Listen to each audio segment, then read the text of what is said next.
What's good, YouTube? It's your boy Leo coming to you guys with yet another video. So when I was on Tino's time this past Friday night for Friday Night SmackDown, we did our live stream, and one of one of our the people that in our comments, I wanted to shout him out in the video. Shout out to you, Eric Douglas. He asked me on in the chat while we were streaming SmackDown. He's asked me, when did I start becoming a Dana Brooke fan? Now, for a lot of people who do know me or have been part of my channel, everybody should probably at least know that I am a Dana Brooke fan. I have been a Dana Brooke fan for quite some time. Um, but I never really actually went full in detail on how I actually started to become a fan, because usually a lot of fans have a reason, or that they get behind a certain wrestler, or have a reason that they like a certain wrestler, or whatever the case may be. But I never really thought about it that way.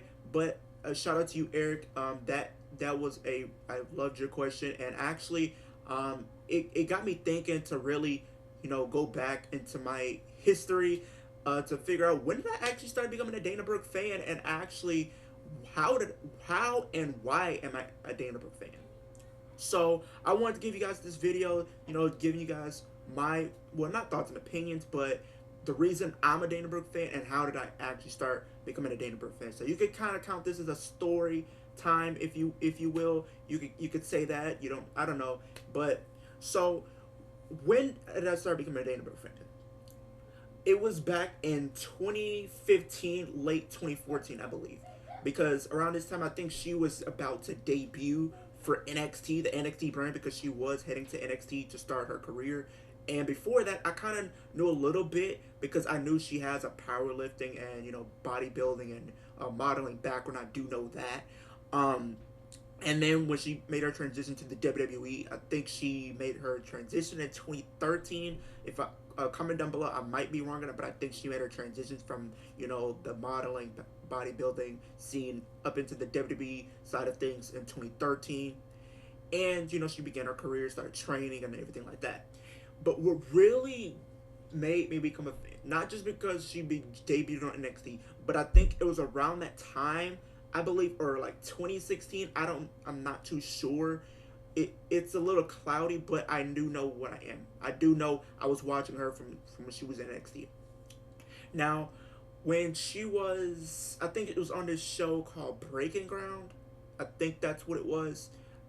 They had a lot of the talent that they were having down there in NXT, and getting to see a little bit of their personal lives to an extent, to kind of give you guys a little bit of backstory on how these people got, how these men and women got signed to the company, well, kind of what led them to the company, and different things like that. Now, automatically, when I started watching, I seen a lot of different people down there. I seen, this is back when Sami Zayn, I believe, was still down there. Kevin Owens, Finn Balor, just to name a few. Samoa Joe. This is around the time they were still down there at NXT, and I think they were showing, some of the other men that were coming up and the other women that were coming up, in NXT. And honestly, when I went through each and every one of them, individually, Dana Brooke was just that standout for me, honestly. And I feel like what really catapulted me to, like, well, pretty much what made me become a fan is like her story, how she got, to WWE, the adversity that she had to face to get there, even the adversity she had to face even after getting signed to the company and everything like that. And what it's crazy because it's like I kind of see myself in her in a little bit. The reason why is because like our stories are kind of somewhat similar. The stuff that she faces on a day-to-day basis, I face on a day-to-day basis. Um, it's just like the motivation that she just keeps going, even if people hate you. It's inspiring in a way, because it's like no matter what profession you're in, you're gonna have haters regardless. That's just how it's just the nature of what it is. You're gonna, no matter what you do, whether it's sports, acting, wrestling, any type of profession, whatever it is that you want to do, you're gonna have haters. It could be your colleagues, it could be the fans, it can be It could be anybody. It can even be your own family that don't even support you. But she uses that, all the hate that she gets, as motivation to keep going, to prove everybody wrong. And we've seen that happen time and time again.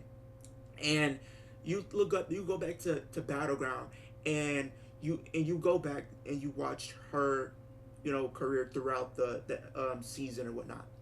And the coaches, they say she has a lot of promise, but it's like she got to put two and two together. She got to know this and that, and she has to separate herself from the pack if she really wants to be a standout in the company. And and another thing is, she competed in her first feud, I believe, with Asuka. I think Asuka was like her first feud, because I think Asuka was just coming into NXT, and you got to see them practicing in breaking ground. You got to see them practicing, prepping for their match and stuff like that, and she suffered an injury in that match. I think it was a torn pec, I believe. She suffered a torn pec injury while she was practicing with Asuka, getting ready for this match at NXT Takeover.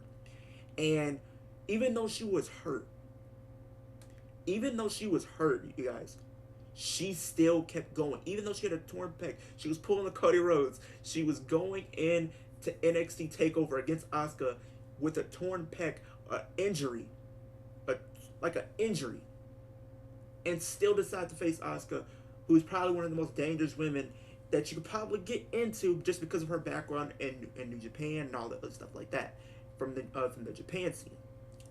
But she still kept going. That's inspiring, because it's like, wow, that, like, when I literally watched that and seeing how everything played out from that breaking ground into NXT, and then the story that they told with that, I was instantly a fan right there.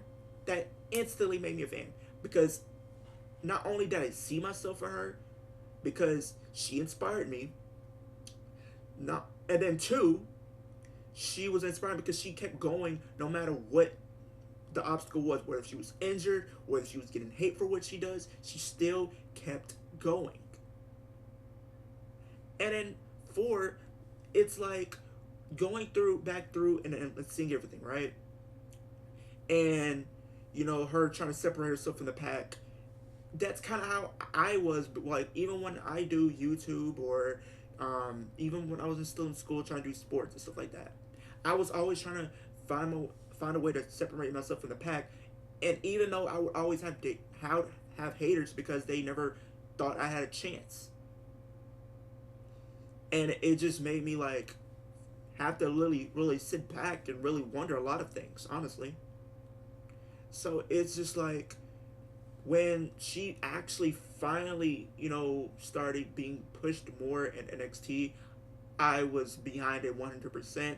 When she went to the main roster, I was, I was still a fan, no matter where she went. No matter even if she wasn't in WWE, I would still be a fan. That's just what it is. Like, she inspired me. Of course, I'm gonna be a fan, no matter if she's on Raw, SmackDown, NXT.